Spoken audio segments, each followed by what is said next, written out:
शिवशङ्कराय शुद्धाय नीलकण्ठाय धीमहि।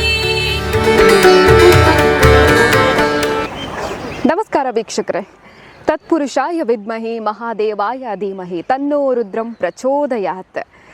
ನಾವಿವತ್ತು ಗಯಪದ ಕ್ಷೇತ್ರ ದಕ್ಷಿಣ ಕಾಶಿ ಎಂದೇ ಪ್ರಸಿದ್ಧಿಯನ್ನು ಪಡೆದಿರುವಂಥ ಉಪ್ಪಿನಂಗಡಿ ಸಹಸ್ರಲಿಂಗೇಶ್ವರ ಮಹಾಕಾಳಿ ಸನ್ನಿಧಿಗೆ ಬಂದಿದ್ದೇವೆ.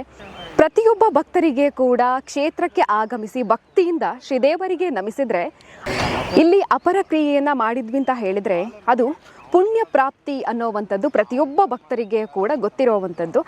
ಇದರ ಜೊತೆಗೆ ವಿಶೇಷವಾಗಿ ಇಲ್ಲಿರುವಂತಹ ಉದ್ಭವ ಲಿಂಗಕ್ಕೆ ಪೂಜೆಯನ್ನು ಸಲ್ಲಿಸಬೇಕು ಅನ್ನುವಂಥದ್ದು ಅದೆಷ್ಟೋ ಭಕ್ತರಿಗೆ ತಮ್ಮ ಜೀವನದಲ್ಲಿ ಮಾಡುವಂತಹ ಪುಣ್ಯ ಕಾರ್ಯ ಅನ್ನುವಂಥದ್ದು ಕೂಡ ಇದೆ. ಆದರೆ ಉದ್ಭವ ಲಿಂಗಕ್ಕೆ ಪೂಜೆಯನ್ನು ಸಲ್ಲಿಸೋದಕ್ಕೆ ಅವಕಾಶ ಇರುವಂಥದ್ದು ಉಪ್ಪಿನಂಗಡಿಯ ಮಕೆ ಜಾತ್ರೆಯ ಸಂದರ್ಭದಲ್ಲಿ. ಆದರೆ ಇದೀಗ ಪ್ರತಿಯೊಬ್ಬ ಭಕ್ತರಿಗೆ ಕೂಡ ಸಂಭ್ರಮದ ವಿಚಾರ ಏನು ಅಂತ ಕೇಳಿದರೆ, ನೇತ್ರಾವತಿ ನದಿಯಲ್ಲಿ ಇರುವಂತಹ ಉದ್ಭವ ಲಿಂಗಕ್ಕೆ ಸ್ವಯಂ ಅಭಿಷೇಕವನ್ನು ಮಾಡುವಂಥ ಅವಕಾಶವನ್ನು ದೇವಾಲಯದ ಆಡಳಿತ ಮಂಡಳಿ ಕಲ್ಪಿಸಿರುವಂಥದ್ದು. ಮಕೆ ಜಾತ್ರೆ ಬರುವಂಥದ್ದು ಪ್ರತಿ ವರ್ಷ ಕೂಡ ಫೆಬ್ರವರಿ ತಿಂಗಳಿನಲ್ಲಿ ಈ ಹೊತ್ತಿನಲ್ಲಿ ಶಿವಲಿಂಗಕ್ಕೆ ಸ್ವಯಂ ಅಭಿಷೇಕವನ್ನು ಮಾಡುವಂಥ ಅವಕಾಶ ಇತ್ತು. ಆದರೆ ಬಿಳಿಯೂರಿನಲ್ಲಿ ಅಣೆಕಟ್ಟು ನಿರ್ಮಾಣ ಮಾಡಿದ ಬಳಿಕ ಇಲ್ಲಿ ನೀರು ಇರ್ತಾ ಇತ್ತು ಹೆಚ್ಚಿನ ಪ್ರಮಾಣದಲ್ಲಿ. ಹಾಗಾಗಿ ಶಿವಲಿಂಗ ಕೂಡ ಜಲಾವೃತವಾಗ್ತಾ ಇತ್ತು.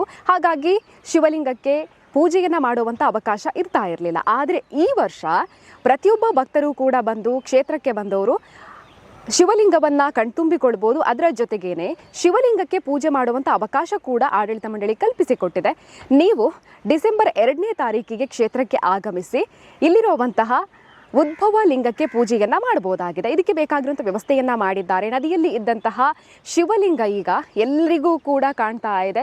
ಅದರ ಜೊತೆಗೇನೆ ಭಕ್ತಿಯಿಂದ ಕೈ ಮುಗಿದು ಇಷ್ಟಾರ್ಥವನ್ನು ಬೇಡಿಕೊಳ್ಳುವಂಥ ಅವಕಾಶ ಕೂಡ ನಿಮಗೆ ಸಿಗ್ತಾ ಇದೆ.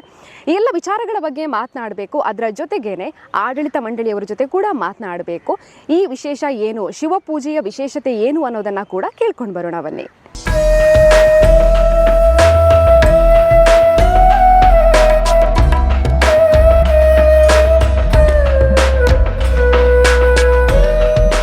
ಉಪ್ಪಿನಂಗಡಿ ಸಹಸ್ರಲಿಂಗೇಶ್ವರ ಮಹಾಕಾಳಿ ದೇವಾಲಯದ ವ್ಯವಸ್ಥಾಪನಾ ಸಮಿತಿಯ ಅಧ್ಯಕ್ಷರಾಗಿರುವಂಥ ರಾಧಾಕೃಷ್ಣ ನಾಯ್ಕ ಸರ್ ಇದ್ದಾರೆ. ಬನ್ನಿ ಮಾತಾಡ್ಸೋಣ.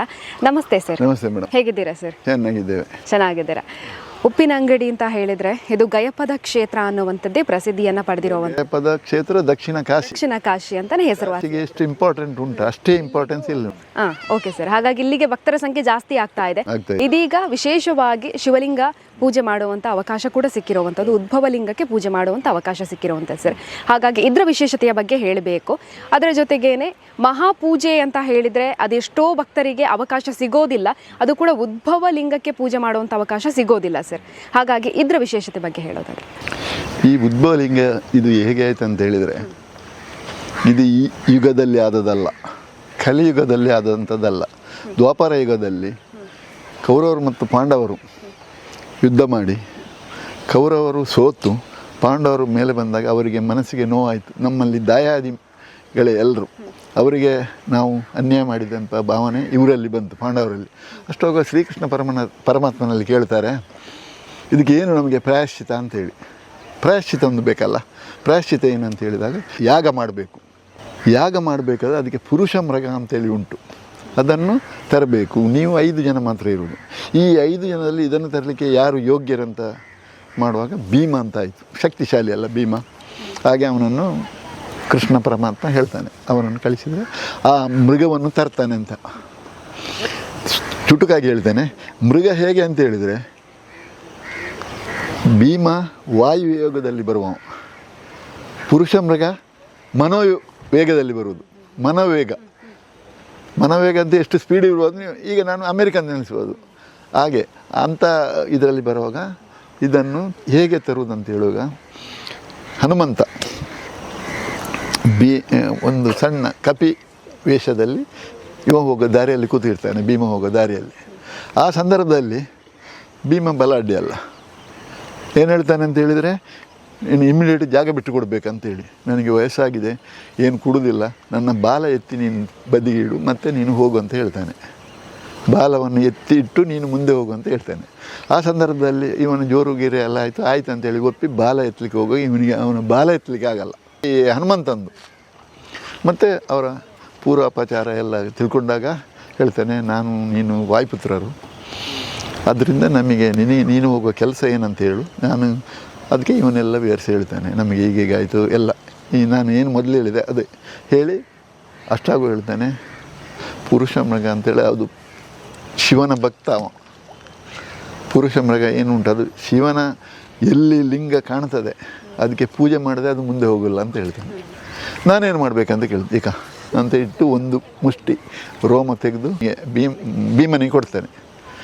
ಎಲ್ಲಿ ಪುರುಷ ಮಗ ನಿನ್ನ ಹತ್ತಿರ ಬರ್ತದೆ ಒಂದನ್ನು ಹಾಕ ಅಂತೇಳಿ, ಹಿಮಾಲಯದಿಂದ ತರಬೇಕಲ್ಲ ಪುರುಷ ಮೃಗವನ್ನು, ಒಂದೊಂದು ರೋಮ ನೀನು ಬರ್ತಾ ಇರುವಾಗಲೇ ಹಾಕಬೇಕಂತ ಹೇಳ್ತಾನೆ. ಅಷ್ಟಾಗ ಆಯ್ತಂತ ಒಪ್ಪಿ ಮುಂದುವರಿಸ್ತಾನೆ. ಹೋಗಿ ಪುರುಷ ಮೃಗದಲ್ಲಿ ಮಾತುಕತೆ ಎಲ್ಲ ಆಗಿ ಅದನ್ನು ಹಿಡ್ಕೊಂಡು ಬರ್ತಾನೆ. ಬರುವಾಗ ಅದು ಇವನನ್ನು ಹಿಡಿಲಿಕ್ಕೆ ಬರ್ತದೆ. ಅಷ್ಟಾಗ ಇವ ಒಂದು ರೋಮ ಅಲ್ಲಿ ಹಾಕೋದು, ಅಲ್ಲಿ ಒಂದು ಶಿವನ ಲಿಂಗ ಆಗ್ತದೆ. ಆ ಲಿಂಗಕ್ಕೆ ಅದು ಪೂಜೆ ಮಾಡಿ ಬರುವಾಗ ಇವ ಮುಂದುವರಿಸ್ತಾ ಇರ್ತಾನೆ. ಒಪ್ಪಂದ ಆಗಿ ಬರುವುದು ಅಲ್ಲಿಂದ. ಇದು ದ್ವಾಪರ ಯುಗದ ಕತೆ. ಅಷ್ಟಾಗುವಾಗ ಹೀಗೆ ಬಂದು ಉಪ್ಪಿನಂಗಡಿ ಬರುವಾಗ ಇದು ಇವನನ್ನು ಹತ್ತಿರದಿಂದ ಹಿಡೀಲಿಕ್ಕೆ ಬರ್ತದೆ. ಹತ್ತಿರದಿಂದ ಹಿಡೀಲಿಕ್ಕೆ ಬರುವಾಗ ಇವ ಹೆದರಿ ಕೈಯಲ್ಲಿ ಇದನ್ನೆಲ್ಲ ಹಾಕಿಬಿಡ್ತಾನೆ.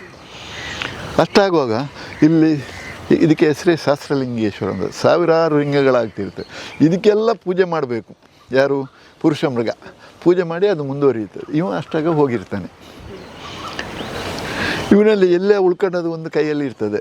ಕಡೆ ಶಿವಾಲಯ ನಮ್ಮ ಇಲ್ಲಿ ಉಂಟಲ್ಲ, ಅಲ್ಲಿ ಹೋಗುವಾಗ ಅದನ್ನು ಹಾಕ್ತಾನೆ. ಅದಕ್ಕೆ ಪೂಜೆ ಮಾಡಿ ಅದಕ್ಕೆ ಹೋಗಿ ಇವ ಓಡುವಾಗ ಪುರುಷ ಮೃಗ ಬಂದು ಇವನ ಯಾಗ ಮಂಟಪದಲ್ಲಿ ಎಡದ ಕಾಲನ್ನು ಇಟ್ಕೊಳ್ತದೆ. ಅಷ್ಟೋಗ ಕೃಷ್ಣ ಅಲ್ಲಿ ಇರ್ತಾನೆ. ನೀನು ಮಾಡಿದ ಶುದ್ಧ ತಪ್ಪು, ನೀನು ಬಲದ ಕಾಲು ಹಿಡಿಬೇಕಿತ್ತು. ಅವನು ಬಲದ ಕಾಲನ್ನು ಯಾಗ ಮಂಟಪದ ಒಳಗೆ ಇಟ್ಟಿದ್ದಾನೆ, ಆದ್ದರಿಂದ ನೀನು ಅವನಿಗೆ ಸರೆಂಡರ್, ನೀನು ಒಳಗೆ ಬರಬೇಕಂತೇಳಿ. ಅದು ಇದರ ಇತಿಹಾಸ. ಈ ಲಿಂಗದ್ದು ಇಲ್ಲಿದ್ದು ನನಗೂ ಗೊತ್ತಿರಲಿಲ್ಲ. ನಾನು ತಿಳ್ಕೊಂಡ ಮೇಲೆ ಇದನ್ನು ವಿಮರ್ಶೆ ಮಾಡಿ ಎಲ್ಲ ತಿಳ್ಕೊಂಡರು. ಈಗ ಈ ಲಿಂಗಕ್ಕೆ ವರ್ಷಕ್ಕೆ ಮಹಾಶಿವರಾತ್ರಿ ಅಂತೇಳಿ ಉಂಟು, ವಿಶೇಷ ಪೂಜೆ ನಡೀತಿತ್ತು. ಈ ಸಂದರ್ಭದಲ್ಲಿ ಸಾವಿರಾರು ಭಕ್ತಾದಿಗಳು ಬಂದು ಇಲ್ಲಿ ಸ್ವಂತ ಶಿವನಿಗೆ ಪೂಜೆ ಮಾಡಿಸ್ತಿದ್ರು. ಶಿವಲಿಂಗಕ್ಕೆ ಅಭಿಷೇಕ ಮಾಡಿಸುವಂಥ ಕೆಲಸ, ಶಿವಪೂಜೆ ಅಂತೇಳಿದರೆ ಭಾರಿ ವಿಶೇಷ ಈ ಲಿಂಗಕ್ಕೆ. ಅದು ಒನ್ಸ್ ಇನ್ ಇಯರ್. ಯಾವಾಗಂತ ಹೇಳಿದರೆ ಫೆಬ್ರವರಿ ತಿಂಗಳಲ್ಲಿ ಶಿವರಾತ್ರಿ ದಿವಸ ಇಲ್ಲಿ ವಿಶೇಷ ಮಕೆ ಜಾತ್ರೆ. ಈ ದೇವಸ್ಥಾನದಲ್ಲಿ ಮತ್ತೊಂದು ವಿಶೇಷ ಅಂದರೆ 3 ಜಾತ್ರೆ ವರ್ಷಕ್ಕೆ. 1ನೇ ಮಕೆ, 2ನೇ ಮಕೆ, 3ನೇ ಮಕೆ. ನಾವೆಲ್ಲ ಸಣ್ಣ ಮಕ್ಕಳಿರುವಾಗ ದುಡ್ಡು ಕಲೆಕ್ಟ್ ಮಾಡಿ ಇಟ್ಟು ಮಕೆ ಜಾತ್ರೆ ಖರ್ಚಿಗೆ ಅಂತ ಇಡುವ ಒಂದು ಸಂದರ್ಭ ಇತ್ತು ನಾವು ಸಣ್ಣದಿರುವಾಗ. ಹಾಗೆ ಇಲ್ಲಿ ಭಕ್ತಾದಿಗಳು ಬಂದು ಸೇರುವುದು, ಇದಕ್ಕೆ ಪೂಜೆ ಮಾಡೋದಲ್ಲ. ಇದು ಏನಂತೇಳಿ ಸ್ವಯಂಭೂ. ಇದಕ್ಕೆ ಏನು ಕಟ್ಟಡ ಏನು ಮಾಡುವಂಗಿಲ್ಲ, ಅದು ಕೂಡ ಮಾಡುವಂಗಿಲ್ಲ. ಅದು ದೋಷನೇ ಮಾಡಿದರೆ. ಈಗ ಇನ್ನೊಬ್ಬರು ಮಾಡಿದರೆ ನಾನು ತೆಗಿಲಿಕ್ಕೆ ಹೋದರೆ ಅದು ನಂದು ತಪ್ಪಾಗ್ತದೆ. ಅದಕ್ಕೆ ಬೇಕಾ ಗಲಾಟೆ ಬೇಡ ಅಂತೇಳಿ ಅದನ್ನು ನಾವು ಇದಕ್ಕೆ ಸಿಮೆಂಟ್ ಕಾಂಕ್ರೀಟ್ ಮುಟ್ಟುವಂಗಿಲ್ಲ. ಇದನ್ನು ಮೊನ್ನೆ ಊರಿನ ಭಕ್ತರೆಲ್ಲ ಸೇರಿ ಇಲ್ಲಿ ಬಂದು ಹೇಳಿದರು, ನಾವು ಅದನ್ನು ಓಪನ್ ಮಾಡ್ತೇವೆ ಅಂತೇಳಿ. ಅದಕ್ಕೆ ನಾನು ಹೇಳಿದೆ ಆಯಿತು ಮಾಡಿ. ನಮ್ಮ ಈಗಿನ MLA ಗೊಂದು ತಿಳಿಸಿದರು, ಅವರು ಹೇಳಿದರು ಮಾಡಿ ಅಂತೇಳಿ. ಮಾಡಿ ಈಗ ನಾಳೆಲ್ಲ ನಾಡ್ದು ಇದಕ್ಕೆ ಒಂದು ವಿಶೇಷವಾದ ತಂತ್ರಿಗಳ ಮುಖಾಂತರ ನಾವು ಚಿಂತನೆ ಮಾಡಿಸಿ, ತಂತ್ರಿಗಳೇನು ಹೇಳಿದ್ರು ಪೂಜೆ ಮಾಡಿ, ವಿಶೇಷವಾಗಿ ಅದಕ್ಕೆ ಶಿವಪೂಜೆ ಮಾಡಬೇಕು. ಶಿವಪೂಜೆ ಮಾಡಿ ಮತ್ತು ಏನೆಲ್ಲ ಅಭಿಷೇಕ, ಎಳ್ನೀರು, ಹಾಲು ಇಂದ ನೀರು ತನಕ, ಜಲಾಭಿಷೇಕ ತನಕ ಮಾಡಬಹುದು ಅಂತ ಹೇಳಿದರು. ಹಾಗೆ ನಾಳೆ 2ನೇ ತಾರೀಕು ಸಾಯಂಕಾಲ 6 ಗಂಟೆಗೆ ಊರಿನ ಭಕ್ತರು ಎಲ್ಲರೂ ಸೇರಿ, ಬರುವವರು ಎಲ್ಲ ಸೇರಿ ಅದಕ್ಕೆ ಪೂಜೆ ಮಾಡುವ ಒಂದು ಕಾರ್ಯಕ್ರಮವನ್ನು ನಾವು ಇಟ್ಕೊಂಡಿದ್ದೇವೆ. ಇದು ಈ ವರ್ಷ ಮಾತ್ರ. ಇದು ಬಂದಾಗಿ 3 ವರ್ಷ ಆಯಿತು. ಹೇಗೆ ಬಂದಾಯಿತು ಅಂತ ಹೇಳಿದರೆ, ಕಡೆ ಇಲ್ಲಿ ಬೆಳೆಯೂರ ಹತ್ತಿರ ಒಂದು ಡ್ಯಾಮ್ ಆಯಿತು. ಅದರ ನೀರಿನ ಮಟ್ಟ ಸಾಧಾರಣ ಅಲ್ಲಿ ಅವರು ಇಳ್ಕೊಂಡು ಬರ್ತಾರಲ್ಲ, ಅದಕ್ಕಿಂತ ಮೇಲಿನ ಸ್ಟೆಪ್ ತನಕ ಸಾಧಾರಣ ಒಂದು MSL ಹೇಳಿದರೆ 28.5 ಮೀಟ್ರ್ ಬರ್ತದೆ. ಸಮುದ್ರ ಮಟ್ಟಕ್ಕಿಂತ 28.5 ಮೀಟ್ರದಲ್ಲಿ ಆ ಮಟ್ಟಕ್ಕೆ ಈ ನೀರು ಬಂದು ಸ್ಟೋರ್ ಆಗ್ತದೆ.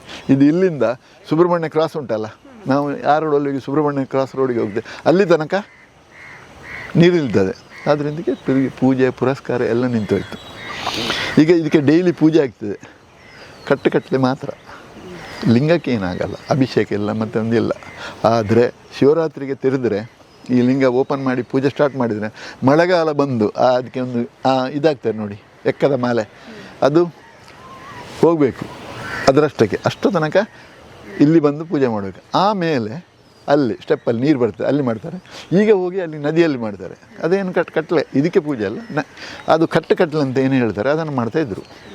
ಈ ವರ್ಷ ಓಪನ್ ಆದ್ದರಿಂದ ಭಕ್ತರಿಗೆಲ್ಲ ಒಂದು ಇದಕ್ಕೆ ಪೂಜೆ ಮಾಡೋ ಅವಕಾಶ ಕೊಡುವ ಎಂಬ ದೃಷ್ಟಿಯಿಂದ ನಾಳ್ದು 2ನೇ ತಾರೀಕಿಗೆ ನಾವು ಒಂದು ಎಲ್ಲ ಭಕ್ತರಂದರೆ ಈ ಎಷ್ಟು ಜನ ಬರ್ತಾರೆ ಅವರಿಗೆಲ್ಲ ಒಂದು ಅವಕಾಶ ಕೊಟ್ಟು ರುದ್ರಪಾರಾಯಣ ಮಾಡಿಸ್ತೇವೆ.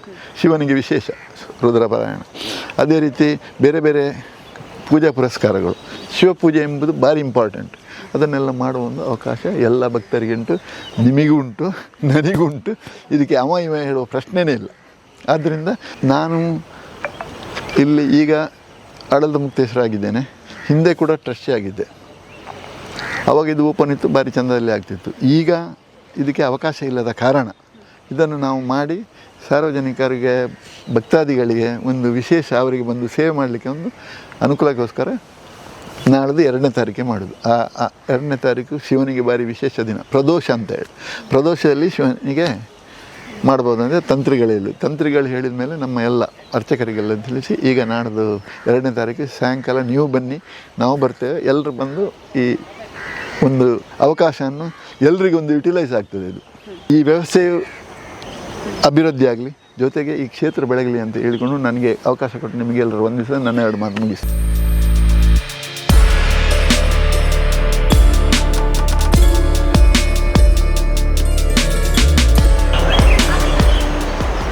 ಪ್ರತಿಯೊಬ್ಬ ಭಕ್ತರಿಗೆ ಕೂಡ ಡಿಸೆಂಬರ್ 2ನೇ ತಾರೀಕಿನಂದು ಉದ್ಭವ ಲಿಂಗಕ್ಕೆ ಸ್ವಯಂ ಅಭಿಷೇಕವನ್ನು ಮಾಡುವಂಥ ಅವಕಾಶವನ್ನು ದೇವಾಲಯದ ಆಡಳಿತ ಮಂಡಳಿ ಕಲ್ಪಿಸಿರುವಂಥದ್ದು.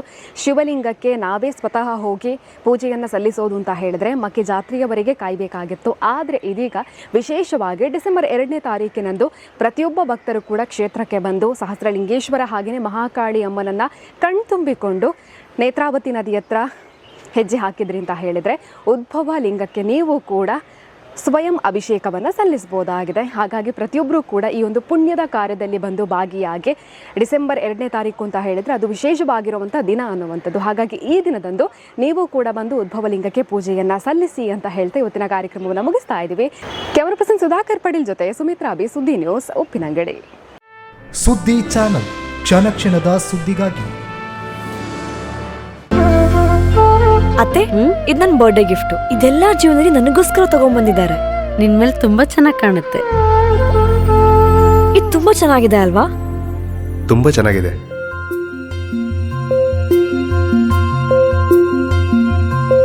It will look really good on you. Amma? Huh?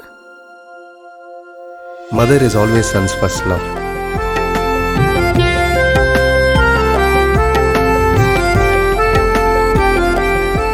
ಪ್ರತಿ ಪೀಳಿಗೆಯ ಪ್ರೀತಿಯ ಮಳಿಗೆ GL ಆಚಾರ್ಯ ಜುವೆಲ್ಲರ್ಸ್.